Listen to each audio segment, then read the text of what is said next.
pues en esta noche, en humildad y sencillez, queremos compartir lo que Dios ha colocado en nuestros corazones y esperamos que sea de bendición para cada uno de ustedes. Así que, mis amados, sin más preludios, quisiéramos ingresar en la lectura de la palabra del Señor en el libro de Éxodo, el capítulo 17.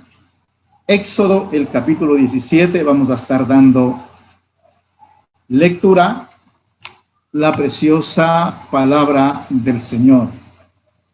Bien, si estamos listos, vamos a dar lectura verso 1 en adelante. Y dice así la palabra del Señor. Toda la congregación de los hijos de Israel partió del desierto de Sin por sus jornadas, conforme al mandamiento de Jehová, y acamparon en Refidim. Y no había agua para que el pueblo bebiese. Y altercó el pueblo con Moisés y dijeron: danos agua para que bebamos. Y Moisés les dijo: ¿por qué altercáis conmigo? ¿Por qué tentáis a Jehová? Así que el pueblo tuvo allí sed y murmuró contra Moisés. Y dijo: ¿por qué nos hiciste subir de Egipto para matarnos de sed a nosotros, a nuestros hijos y a nuestros ganados? Entonces clamó Moisés a Jehová diciendo: ¿qué haré con este pueblo? De aquí a un poco me apedrearán. Y Jehová dijo a Moisés: pasa delante del pueblo y toma contigo de los ancianos de Israel, y toma también en tu mano tu vara con que golpeaste el río, y ve. He aquí yo estaré delante de ti allí sobre la peña en Horeb, y golpearás la peña y saldrán de ellas aguas, y beberá el pueblo. Y Moisés lo hizo así en presencia de los ancianos de Israel. Dios bendiga la lectura de su preciosa palabra. Bien, mis amados, en esta noche, por unos 45 minutos, quisiéramos compartir de la porción de la palabra que hemos leído, ¿verdad? Sobre Moisés golpeando la peña, golpeando la roca y ella dando sus aguas. En el Antiguo Testamento es prácticamente esta escena una forma prefigurada del Calvario. Quizás posiblemente despierte su inquietud. ¿Por qué podemos ver allí el Calvario? ¿Verdad? Es una forma prefigurada. La Biblia nos dice en el libro de Corintios, 1 de Corintios del capítulo 10, que todos bebieron, ¿verdad? La misma bebida espiritual, bebieron de la roca que los seguía. Y nos dice que la roca era ¿quién? Era Cristo, ¿verdad?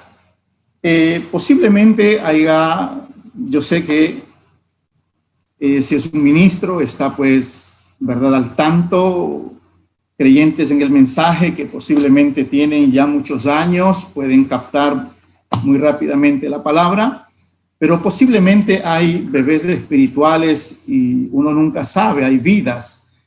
Tenemos nosotros una transmisión que lo hacemos, todo eso surgió debido a la pandemia, nunca pensamos transmitir vía internet, pero cuando llegó la pandemia a nuestro país tuvieron que, ¿verdad?, cerrar las iglesias bajo la orden del gobierno, pero utilizamos este sistema. Y luego empezamos a ver que habían hermanos escuchando de muchos lugares, inclusive también desde California. Y bueno, yo dije, no pensé que la señal iba a llegar tan lejos. Uno no sabe las vidas que pueden estar escuchando. Pero entonces, por beneficio de aquellos bebés espirituales, quisiéramos dejar un poco claro esto que estamos diciendo. 1 Corintios capítulo 10, versículo 4 nos dice: y todos bebieron la misma bebida espiritual, porque bebían de la roca espiritual que los seguía, y la roca era Cristo. Entonces, yo les había dicho que aquí en Éxodo capítulo 17 podemos mirar el Calvario de una manera figurativa. Es la sombra ¿verdad? Es la sombra de los bienes venideros. Entonces, ¿por qué decimos que, verdad, podemos ver allí el Calvario? Ahora, recordemos, y vamos a irnos a otra porción de la Escritura que se encuentra en el libro de Números, el capítulo 20. Pero quisiéramos recalcar algunos versículos mientras ustedes encuentran Números capítulo 20. Queremos recalcar aquí algunas porciones, una porción en el versículo 6 de Éxodo capítulo 17. Ya vamos a ir a Números capítulo 20, pero en el versículo 6 nos dice: he aquí yo estaré delante de ti allí sobre la peña en Horeb, y golpearás la peña. O sea, él tuvo que herir la peña, golpearla, ¿verdad? Y es, ¿verdad?, una forma figurativa del Calvario, porque Cristo, la roca, tuvo que ser herida, ¿verdad? Y entonces, haciendo un poquito de énfasis en el versículo 6, nos dice: golpearás la peña y saldrán de ellas aguas y beberá el pueblo. Entonces, le está dando la orden de golpear la peña. Pero cuando nosotros vemos en Números del capítulo 20, en el versículo 8, nos dice así la palabra del Señor: toma la vara y reúne la congregación, tú y Aarón, tu hermano, y hablad a la peña. Es muy diferente, ¿verdad? En el libro de Éxodo, capítulo 17, el verso 6, le dice: golpea la peña, hiere la peña. Pero en Números capítulo 20, el verso 8, toma la vara, reúne la congregación, tú y Aarón, tu hermano, y habla a la peña. Son dos cosas muy distintas. Ahora, miremos cuidadosamente lo que sigue. Habla a la peña a vista de ellos, y ella dará su agua. Y le sacarás aguas de la peña, y darás de beber a la congregación y sus bestias. Entonces Moisés tomó la vara de delante de Jehová, como él le mandó, y reunieron Moisés y Aarón a la congregación delante de la peña, y les dijo: oíd ahora, rebeldes, ¿os hemos de hacer salir aguas de esta peña? Entonces alzó Moisés su mano y golpeó la peña. ¿Qué es lo que le dijo el Señor a Moisés en el verso 8? Háblale a la peña. Pero ¿qué está haciendo Moisés? Alzó Moisés su mano y golpeó la peña con su vara 2 veces. Y salieron muchas aguas. El milagro se dio. Pero aquí vino un problema, un conflicto, Dios con su profeta. Porque debemos entender, si Dios dijo golpea, tenía que golpear. Si Él dijo háblale, Él tenía que hablarle. Él estaba haciendo lo que Dios no le mandó hacer. La roca ya fue herida. La roca, que es un tipo de Cristo, que es tipo del Calvario, Él fue herido. Y Él no necesita ser herido otra vez. Entonces, cuando nosotros estamos mirando, entonces Moisés tomó la vara de delante de Jehová con él, como él le mandó. Reunieron Moisés y Aarón a la congregación delante de la peña y les dijo: oíd ahora, rebeldes, ¿os hemos de hacer salir aguas de esta peña? Entonces alzó Moisés su mano y golpeó la peña con su vara 2 veces. 2 veces. En el mensaje Gracia, vamos a ver si logramos obtener algo de un texto de allí, pero usted puede buscarlo ahí en el mensaje Gracia. El siervo de la edad aborda esta escena, ¿sí? La escena de Números capítulo 20. Mire lo que sucede, ¿verdad? Levanta su vara muy enojado y golpea no una vez, sino golpea 2 veces. Estaba Moisés muy enojado. Pero mire lo que sucedió. Y Jehová dijo a Moisés y a Aarón: por cuanto no creísteis en mí para santificarme delante de los hijos de Israel, por tanto no meteréis esta congregación en la tierra que les he dado. Moisés en una ocasión intentó suplicarle al Señor y le dijo: Señor, permíteme, quiero cruzar al otro lado. Quiero cruzar al otro lado, a tierra de promesa. Pero el Señor le dijo: sube al monte Nebo, y solamente mirarás, pero tú no entrarás. ¿Cuál fue la causa por la que Moisés no entró, no pasó, no cruzó? Dios le permitió ver de lejos. Fue justamente esta escena. ¿Por qué se enojó tanto? ¿Qué tiene que ver el hecho de hablarle y simplemente volver a golpear como golpeó la primera vez? Para muchos posiblemente no puede tener casi sentido. El siervo de la edad nos habla de algunas personas que leyeron la historia y dijeron: Dios fue injusto. Fue injusto con su siervo porque simplemente por golpear la peña no le dejó entrar. Pero miremos cuál es el significado de aquello. Si Dios se enojó tanto, ¿verdad? Que Dios le dijo a Moisés: no cruzas para el otro lado. Entonces, mire, es un punto bastante delicado. Digo bastante delicado porque el siervo de la edad, déjeme permitir a ver si es que de pronto encuentro acá.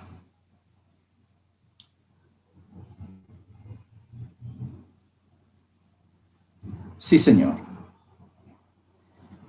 Permítanle compartirle esta pequeña porción del mensaje, el mensaje de gracia. Recuerden a Moisés, aquel gran líder. Dios debió haberlo matado. ¿Por qué está diciendo? Mire que esto está ya prácticamente. ¿Por qué el profeta Elías está diciendo que Dios debía haber matado al profeta Moisés?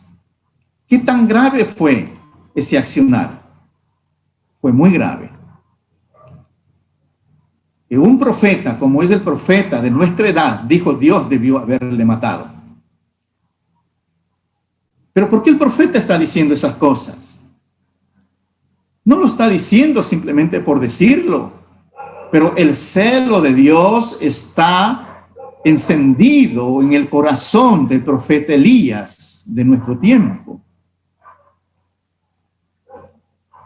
Ahora entenderemos por qué el profeta dijo: debió haberlo matado. Cuando él bajó allá para glorificarse al herir la peña. Y dijo: miren lo que yo puedo hacer. En otras palabras, ustedes rebeldes, tenemos que sacarles agua de esta peña. Él hirió la peña y las aguas no salían y la volvió otra vez a golpear. ¿Y qué hizo allí? Allí, recuerde, la diferencia entre Éxodo y lo que sucedió en el libro de Números. En el libro de Números, cuando Moisés vuelve a golpear la peña, ¿verdad? El profeta nos dice: ¿y qué hizo allí? Él, al golpear por segunda vez la roca, la peña que representaba a Cristo, allí daba él con ese accionar testimonio de la debilidad de Cristo. O sea, de la debilidad del sacrificio de la obra del Calvario. Por eso Dios se enojó tanto. Porque esa roca, en el libro de Éxodo, capítulo 17, estaba representando el Calvario. Estaba representando a la roca herida. Cristo es la roca. Y Dios, ¿verdad? En la forma del verbo hecho carne, no necesita volver a ser crucificado. Su sacrificio fue perfecto.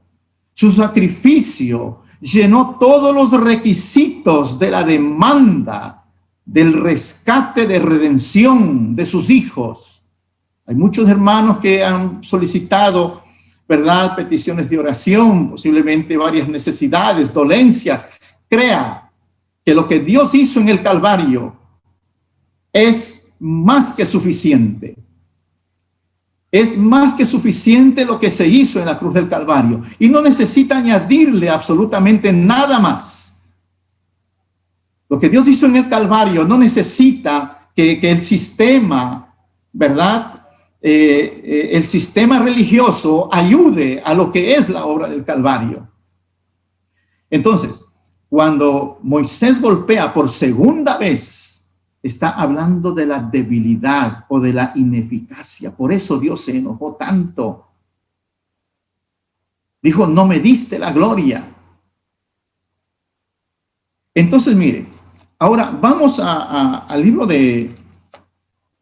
Vamos por un momento al libro de Hebreos.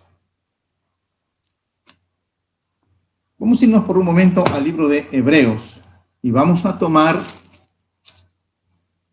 el capítulo 10. Cuando usted lee en el mensaje de gracia, el profeta dijo que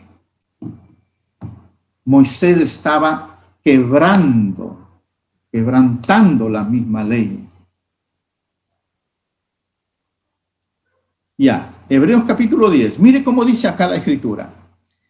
Porque la ley, teniendo la sombra de los bienes venideros, no la imagen misma de las cosas, nunca puede, por los mismos sacrificios que se ofrecen continuamente cada año, hacer perfectos a los que se acercan. De otra manera cesarían de ofrecerse, pues los que tributan este culto limpios una vez no tendrían ya más conciencia de pecado. Pero en estos sacrificios, o sea, en los sacrificios de la ley, cada año se hace menor memoria de los pecados. Esos sacrificios no destruían el pecado, solamente los cubrían. Entonces, esos sacrificios eran una sombra de los bienes venideros, pero esos sacrificios sí eran ineficaces. ¿Por qué? Porque no podían librar la conciencia del adorador de pecado. Nunca los pudieron hacer perfectos a través de esos sacrificios. Siempre la culpa permanecía en sus conciencias. Y en el Antiguo Testamento realmente no hubo perdón de pecados. Te va a decir, pero ¿cómo no hubo perdón de pecados? Lo que había una cobertura hasta, porque en la cruz del Calvario realmente Él llevó tanto lo del Antiguo como del Nuevo Testamento, los pecados, la obra de redención en su totalidad. Pero en el versículo 3 nos dice, pero en estos sacrificios cada año se hace memoria de los pecados. O sea, ellos vivían con esa conciencia de pecado. El año que venía iban y ofrecían por los mismos pecados otra vez otro sacrificio. Ahora, vamos leyendo cuidadosamente. Porque la sangre de los toros y los machos cabríos no pueden quitar, ¿qué cosa? Los pecados. ¿Sí? Versículo 4, muy importante. La sangre de los toros y los machos cabríos no pueden quitar los pecados. ¿Sí? Bueno, versículo 5 habla de él presentándose como el sacrificio. Pero vamos, para no hacer muy larga la lectura,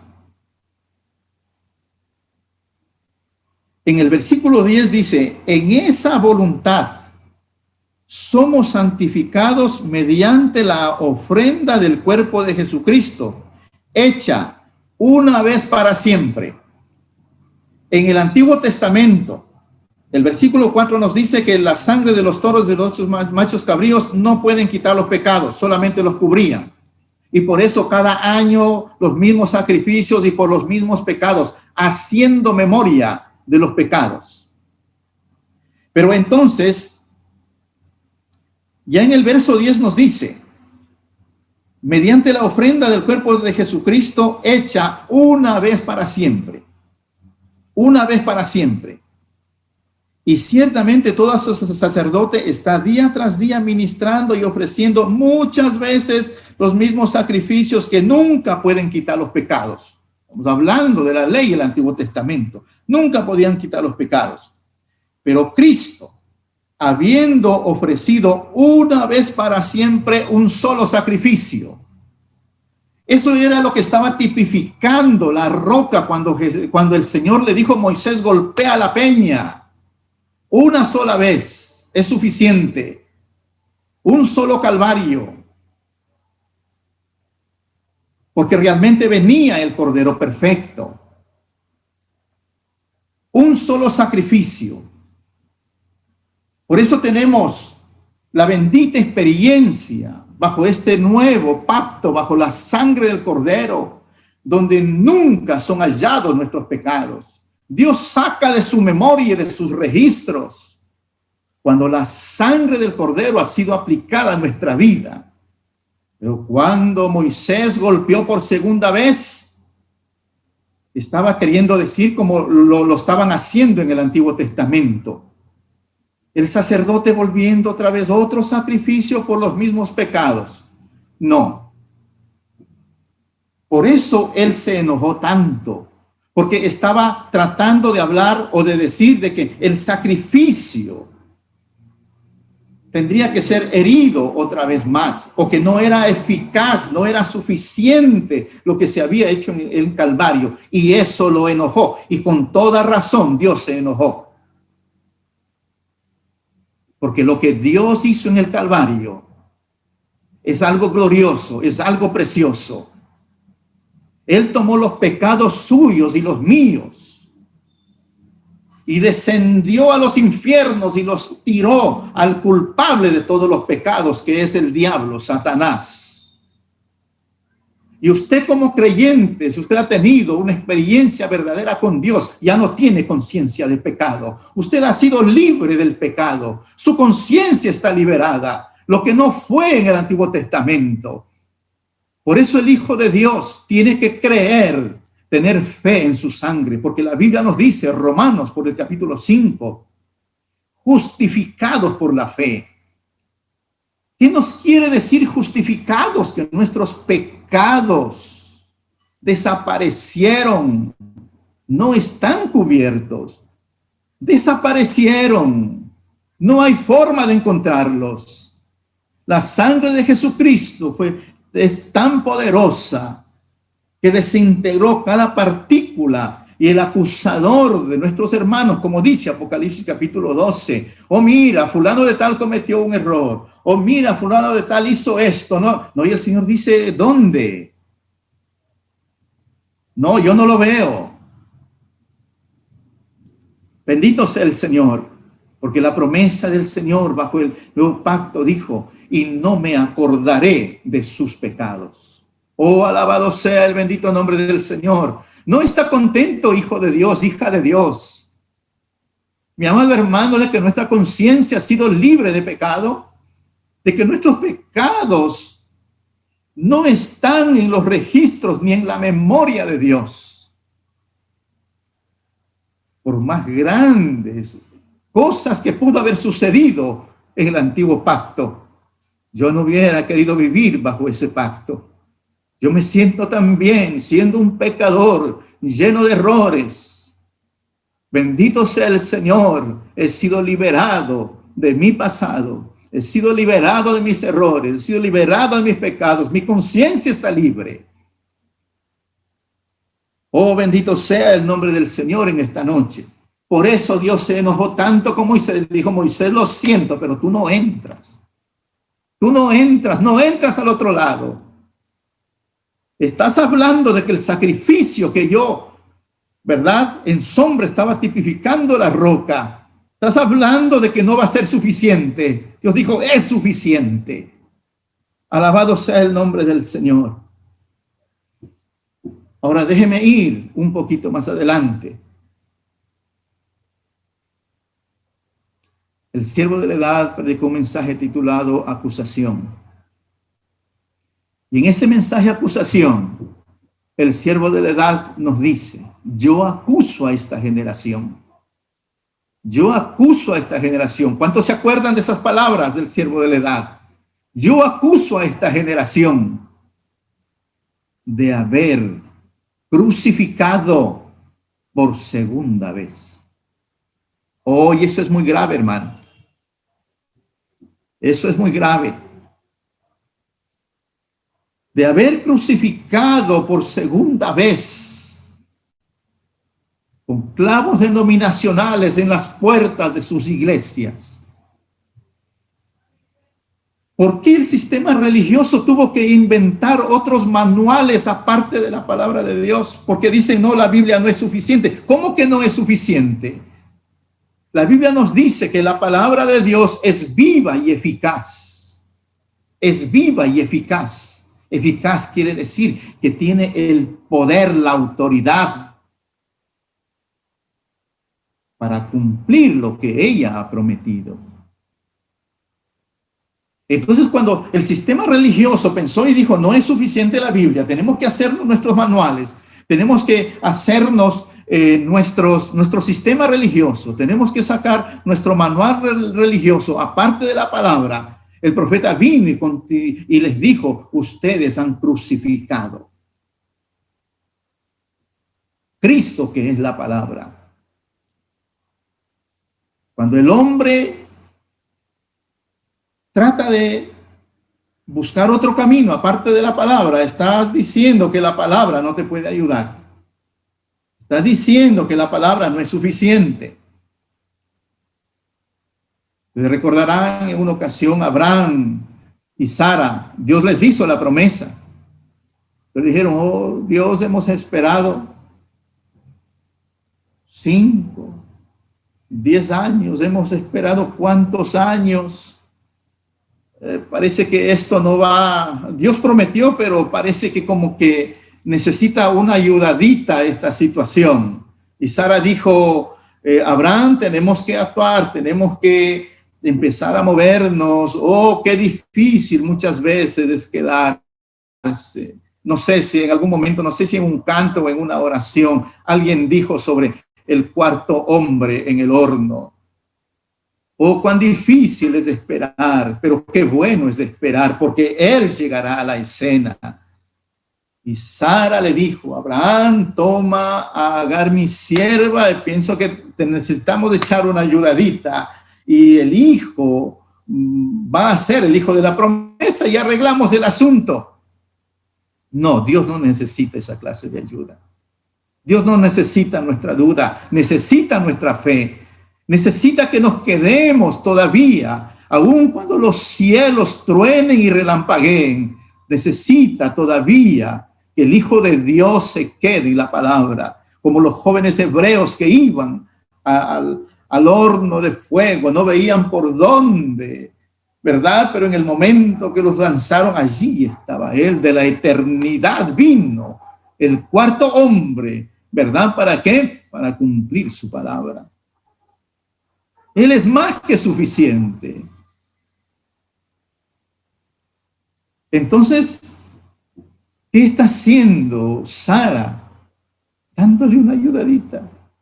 Pero ¿qué resultó de esa interpretación de la promesa de Dios? Un Ismael. Es lo único que puede producir. En esta noche lo que quiero compartir es este pensamiento que el Calvario es más que suficiente y más que eficaz para nosotros y no necesitamos más. Nuestro Calvario es más que suficiente para nosotros. Recordemos eso, el Calvario es más que suficiente para nosotros. Entonces, ¿qué está diciendo en el libro de Hebreos? Porque Cristo, habiéndose ofrecido una vez para siempre un solo sacrificio, por eso Moisés no tenía que volver a golpear la peña, porque la peña estaba tipificando el Calvario y no necesitaba ser golpeado, ser herido otra vez. Como dijo el profeta, estaba hablando de la debilidad de Cristo, y eso es algo grave, pensar eso. Entonces, el profeta de la edad, a la generación que en él vivió, dijo: yo acuso a esta generación de haber crucificado por segunda vez. A Dios no le gusta eso. ¿Cómo lo crucificaron y por qué lo crucificaron? Al dudar de la palabra, al creer que no es suficiente su palabra. Lo que Dios nos ha dado es más que suficiente. Tenemos que esperar en Él. Tenemos que creer en Él. Alabado sea el nombre del Señor. Cuando nosotros vemos, por ejemplo, en Hebreos, por el capítulo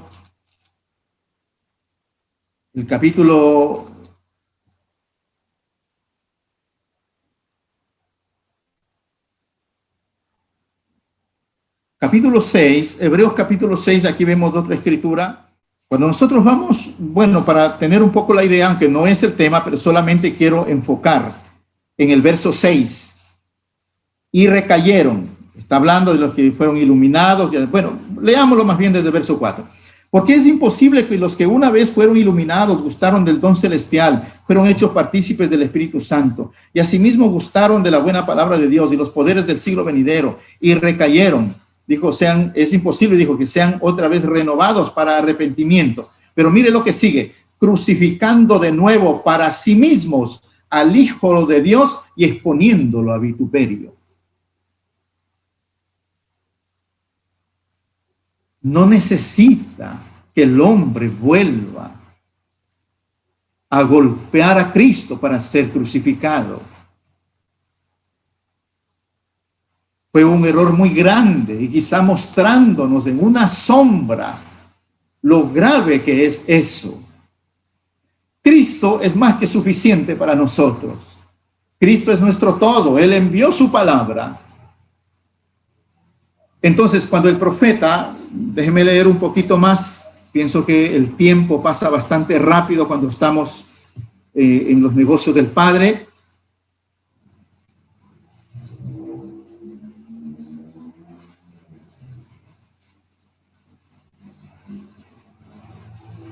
Él hirió la peña y las aguas no salían, y le volvió a herir otra vez. ¿Y qué hizo allí? Daba testimonio de la debilidad de Cristo, porque Cristo fue esa piedra. Esa es la piedra de corona. En vez de herirla, o hablarle más bien, fue herida una vez, porque Dios le dijo allá en Éxodo: ve allá, yo estoy delante de ti sobre la peña, y herirás la peña. Y él hirió la peña, y ella produjo agua. Y a la siguiente vez Dios dijo: ve, habla a la peña, y ella dará su agua. Pero Moisés quería mostrar que él tenía autoridad. Tenía un poco de poder, y él dijo: yo les traeré agua de esta peña. Dios debió haberlo matado por eso. Oh, bendito sea el nombre del Señor. Deseamos poder mirar en la profundidad que el profeta está volviendo a repetir. Dios debía haberlo matado por eso. El profeta de la edad está hablando con un celo, un fuego que enciende su corazón. Él está parándose por su Señor. Él está diciendo: Cristo es más que suficiente. El Calvario. Pero ahí Moisés no le estaba dando la gloria a Dios. Y él estaba queriendo gloriarse delante del pueblo, y eso es lo que hizo. Dios le dijo: ¿por qué no me santificaste delante del pueblo? Por esto no vas a pasar. Entonces dice, Dios debió haberlo matado por eso. Dios debió de haberlo separado, porque él quebró la ley de Dios a sí mismo, porque testificó de la debilidad de Cristo, como que tuviera que ser herido por segunda vez. Cristo fue herido una sola vez. Ahora le hablamos a la roca y produce sus aguas. Luego sigue el siervo de la edad mencionando y hablando, porque Moisés no le dio la gloria a Dios. Él se autoexaltó a sí mismo. ¿Sí sabe que realmente Dios no comparte su gloria con nadie? Y déjeme leerle una porción de acá del séptimo sello, la página 478, con mucha atención acá. Recuerden, déjenme exhortarles nuevamente: no vayan a decir gracias a nadie, Nunca piensen algo fuera de lo común de algún ministro en particular o de ningún hombre mortal, porque mientras más digan que hay algo bueno en él, no lo habrá, no importa quién sea. No hay nada bueno en cuanto a ningún hombre, correcto. Si por el ejemplo tuviéramos aquí en la plataforma una cantidad de trompetas y una de ellas tuviese que tocar cierta música, sería entonces el hombre ejecutándola, porque esas trompetas serían completamente mudas. Lo que importa es el hombre que toma la trompeta y sabe lo que va a hacer. La trompeta no tiene nada que ver. El sonido procede de una inteligencia que está detrás de la trompeta, correcto. Todas las trompetas son iguales. Así también todos los hombres son iguales. Hágame el favor. Cuando dice todos los hombres, es como cuando dice la Biblia, por cuanto todos pecaron, todos destituidos. Cuando dice todos, es todos. No importa el ministerio que tenga. Además, el ministerio no es del hombre. Subiendo a lo alto, ¿verdad? Llevó cautiva la cautividad y dio dones a los hombres. Él dio. Y él mismo constituyó. Así que nosotros no tenemos nada que ver con el don. Si alguien fue profeta, no es porque lo merecía, fue porque Dios lo eligió. Dios dijo, por ejemplo, a Jeremías, antes que nacieses, yo te escogí, yo te di por profeta. Así que tú no tienes nada que ver con nada de esto. Él es el que elige. Así que cuando dice todos los hombres somos iguales, es porque todos los hombres somos iguales. Estamos hablando de un tiempo donde no se tiene que idolatrar hombres. Si Dios puso algo, un don, una gracia en un hombre, que eso sirva para glorificar a Dios. No para decir, mírenme, yo soy más grande que el resto. No le estás dando la gloria a Dios. Todos los hombres somos iguales. Todos los seres humanos somos iguales. Hay una inteligencia, dijo, detrás de la trompeta, y ese es el Espíritu Santo. Los hombres somos trompetas mudas, que necesita una inteligencia que la tome y fluya a través. Pero la gloria tiene que ser para él. Entonces, uno de los consejos que el profeta está dando, mire lo que hicieron ahí en el libro de los Hechos, cuando a los apóstoles, por el milagro que sucedió, los cogieron, los elevaron, dijo, son dioses entre nosotros, pero ellos se sacudieron. Por favor, dijeron ellos, somos como ustedes. Somos como ustedes. Todos somos frágiles, todos somos débiles, todos cometemos errores, pero el único perfecto que no cometió pecado es Jesucristo. El resto, todos hemos fallado de una o de otra manera. En el mismo mensaje, gracia, el mensaje de gracia, el profeta habla comenzando, dice, todos desde Adán, no hay uno que no haya errado. Pero hay un solo perfecto y ese es Jesucristo. Y nosotros tenemos que darle la gloria a Dios. O me gusta cuando allí en Apocalipsis capítulo 5 dice, los 24 ancianos se postraron y sus coronas rodaron por el suelo ante la presencia y la suprema corona y el supremo trono de Dios. Que toda corona ruede por los suelos, ¿verdad? Y sea llevada ante la presencia de Dios y diga, Señor, para ti es la honra, para ti la gloria, para ti la alabanza. Entonces, ¿qué hizo Moisés? Se autoexaltó. Uno tiene que tener mucho cuidado de no autoexaltarse, de que todo redunde para la gloria de Dios. Entonces, dicho esto del profeta, dice, tenga mucho cuidado, porque él está viendo lo que Moisés hizo, ¿verdad? De fallarle a Dios en ese sentido. No importa si lo entendemos o no lo entendemos. Lo importante está en obedecer lo que Dios nos dijo. Quizás muchas cosas no lo vamos a entender, pero ¿qué importa? Lo importante es obedecer a Dios. Lo que no entendemos aquí, lo entenderemos un día en el más allá. Bendito sea el nombre del Señor. Entonces, ¿de qué tenemos que gloriarnos nosotros? De nada. Brevemente, vamos a apurarnos en esto, en un par de escrituras. Vamos al libro de Romanos. Brevemente, el libro de Romanos, vamos a tomar el capítulo 5 del libro de Romanos. Vamos a ver allí algo muy precioso acá. Hay muchas escrituras que no las voy a leer, las he dejado allí, pero quizás estaremos ya tratando de empezar a cerrar, pero no quisiera pasar por alto esta porción de la escritura. Romanos capítulo 5. Cuando nosotros tomamos Romanos capítulo 5 y vemos el versículo 12, dice: por tanto, como el pecado entró en el mundo por un hombre, y por el pecado la muerte, así la muerte pasó a todos los hombres, por cuanto todos pecaron. Entonces, pero la muerte entró por un hombre, ¿sí? Pero seguimos, verso 13. Pues antes de la ley había pecado en el mundo, pero donde no hay ley no se inculpa de pecado. No obstante, reinó la muerte desde Adán hasta Moisés, aún en los que no pecaron, a la manera de la transgresión de Adán, el cual es figura del que había de venir. Pero el don no fue como la transgresión, porque si por la transgresión de aquel uno, tomemos esa palabra en cuenta, uno, porque el don no fue como la transgresión, porque si por la transgresión de aquel uno, ¿quién es ese uno? Adán.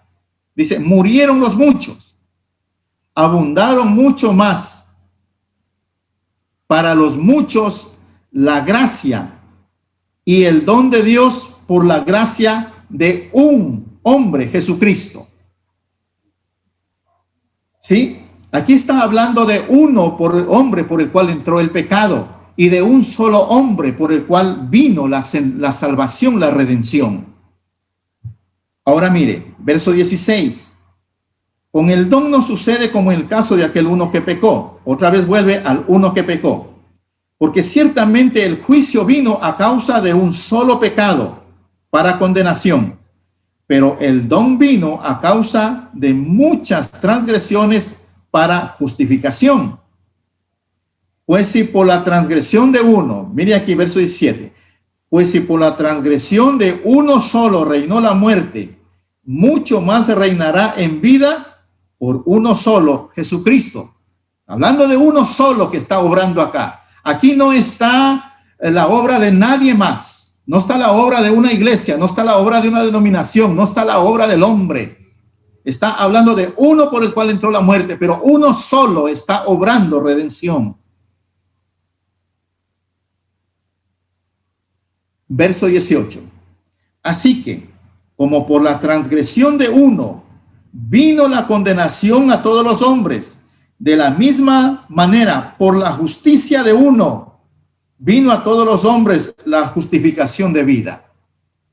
Aquí usted no ve la obra del hombre. Está viendo la obra de uno por el cual entró el pecado y la muerte. Y a manera de transgresión, todos pecamos y de igual manera morimos. Aquí vemos la obra de uno obrando. No dice Jesucristo y alguien más. No, uno solo. Por eso es cuán importante regresar nuestros ojos al Calvario, regresar a ese supremo sacrificio, lo que nosotros hacemos. Quiero dejarle, ya voy a terminar primeramente de leer. Quiero que vea, esta es una porción muy preciosa que me encanta y me maravilla. Vuelve a tomar el verso 19, porque así como por la desobediencia de un hombre, ¿cuál fue la desobediencia de un hombre? Adán. Los muchos fueron constituidos pecadores. Así también por la obediencia de ¿cuántos? ¿Por la obediencia de cuántos? De uno. Alabado sea el nombre del Señor. Yo sé que nos esforzamos por vivir. Nos esforzamos de estos caminos. Nos esforzamos por mantener nuestras vestiduras blancas, pero no es suficiente. No somos salvos por nuestra obediencia, aunque nos esforzamos en obediencia. Pero la Biblia me está diciendo que soy salvo, no por mi obediencia. Somos salvos por la obediencia de Jesucristo. Oh, podemos glorificar al Señor en esta noche. Porque así como por la desobediencia de un hombre los muchos fueron constituidos pecadores, así también por la obediencia de uno. ¿Cuál es ese uno? Jesucristo. Por la obediencia de uno, los muchos serán constituidos justos. Uno. No nadie más. Uno. Cuando usted dice, yo voy a la iglesia para ser salvo, está equivocado. No hay obra que usted y yo hagamos para poder ser salvos. Y entonces, ¿de qué se trata cuando nos dicen, no dejen de congregarse? Oh, voy a ver si es que aporto tanto a la iglesia para hacer algo por mi salvación. Oh, hermano, eso sería escupirle en la cara de Dios. Eso sería decirle, Señor, lo que hiciste en el Calvario no es suficiente. Eso sería golpear otra vez la roca como lo hizo Moisés. Pero esta novia no está para golpear la roca porque ya fue herido y él llevó nuestras transgresiones y nuestros pecados. Pero la novia está para hablarle a la roca y decirle, Padre, reconozco, tú eres más que suficiente para mí. Eres mi todo, Señor, para mi vida. Si yo voy a la iglesia, no es para ser salvo. Voy a la iglesia porque ya soy salvo. Yo he tratado en muchos lugares de que el cristiano entienda esto, que es muy diferente como la noche y el día. Muchos van a la iglesia para ser salvos. Muchas tratan de hacer obras para ser salvos. Por favor, eso no es correcto. Porque Él lo hizo todo. El rato que yo estoy tratando de hacer algo, dar un poco de dinero para ver si es que aporto algo para mi salvación, no. Dele honra y gloria y alabanza a Dios. Y dígale gracias, Señor, porque no lo pusiste en mi obediencia, aunque me esfuerzo día a día, Señor. Aunque lucho con mis fuerzas, pero Señor, no es suficiente. En el mismo mensaje de gracia, el profeta de la edad dice, yo erraría en entrar al otro lado en la base de mis propios méritos. Nadie puede entrar bajo sus propios méritos. Nadie puede llegar allá diciendo, Señor, ¿sabes qué? Yo ni un culto me perdí. No estamos diciendo que es correcto perderse los cultos, pero tenemos que entender una gloriosa verdad de la palabra. Usted y yo no vamos a la iglesia para ser salvos. Vamos porque ya somos salvos. Es algo muy distinto. Es algo muy diferente. Allí le estamos dando gloria a Dios. Señor, yo voy a hacer esto en gratitud a mi salvación, porque yo no puedo hacer nada. No hay dinero que pueda comprar mi salvación. No hay sacrificio que yo pueda hacer. Oh Señor, que ese espíritu católico romano, ¿verdad?, sea reprendido en el nombre del Señor Jesucristo. O cuando el hombre iba al confesionario, ¿sabes qué? Tantas Ave Marías. Hoy en la gran basílica de San Pedro, por las gradas, ustedes han visto el video de Martín Lutero. Hoy allí iban rezando cada grada, sus rodillas sangrando, sus rodillas lastimadas, un gran sacrificio. El sistema estaba hablando con eso, que no fue suficiente las llagas de Cristo y que necesitabas tus llagas en tus rodillas. Eso es golpear la roca y decir que es ineficaz el sacrificio de Cristo. Tú no necesitas ir y flagelarte. Tú no necesitas ir y hacer un gran ayuno y decir, Señor, en este gran ayuno para que me perdone. No, dale las gracias a Dios y di, Señor, te doy gracias por el Calvario, Señor. No hay nada que yo pueda hacer por mí mismo, Señor, pero todo lo hiciste tú. Alábale, glorifícale a Dios y sea agradecido con Dios. No hay sacrificio que podamos hacer. Bendito sea el nombre del Señor. No hay ayunos que vayamos a hacer, pero lo que sí te puedes parar, levantar en alto tus manos y glorificar al Dios y decir: ese sacrificio es perfecto. Es más que suficiente, Señor. Cuando vemos esta escritura, no estamos mirando a nadie más. Es la obediencia de uno, y ese uno se llama Jesucristo. No haga hombres grandes en esta tierra nadie. Muchas veces oímos levantándose hombres, levantando gloria a Dios por los ministerios, porque Dios se los dio, pero esos ministerios deberían dar gloria y alabanza a Dios y decir: quiten los ojos de mí. Pero cuando hay ministerios que se levantan para arrastrar hombres tras sí, para arrastrar las vidas tras sí, no le están dando la gloria a Dios. No los hagamos seguidores de un sistema religioso. No los hagamos seguidores de un hombre o de un ministerio. Hagámosles seguidores de la palabra, seguidores de Jesucristo, y digan: no pongan los ojos en mí. Yo soy polvo. Un día voy, pero Él vive para siempre. Alabado sea el nombre del Señor. Nosotros los hombres somos como la hierba del campo. Hoy estamos y mañana ya no estamos. Pero esta noche Dios puso en mi corazón para compartir. Había un tema que hace tiempos, a veces lo comparto, y era un tema vestido de colores. Pero a media semana, después que nuestro hermano Eric me había llamado, me había contactado y le dijo en humildad y sencillez: hermano, me honras el que yo participe y les predique a tu iglesia, a hermanos que se estarán mirando en otros lugares. Digo, es una honra que me está concediendo. Y le dije: hermano, recuerdo las palabras del profeta que dijo: si hay una oportunidad de testificar, hazlo. Y eso es lo que estoy haciendo en esta noche, pero lo estoy haciendo, ¿verdad?, para llevarlo y apuntarlo a Jesucristo. Todo el resto de hombres somos perecederos. El tiempo pasa, los hombres pasan, pero Él es eterno. Él vive por los siglos de los siglos. Alabado sea el bendito nombre del Señor. Todos los hombres somos iguales. Respetamos los ministerios. Hay muy preciosos ministerios, mis amados. Pero yo los he escuchado y digo: bendito sea el Señor. Qué facilidad, qué manera expresan su palabra. Me siento tan pequeño y digo: oh Señor, pero gracias a Dios, veo, tú les has dado. Pero eso tiene que ser no para que el hombre se exalte, pero para que sea la honra y la gloria para el Señor. Dios me lo bendiga, mi hermano.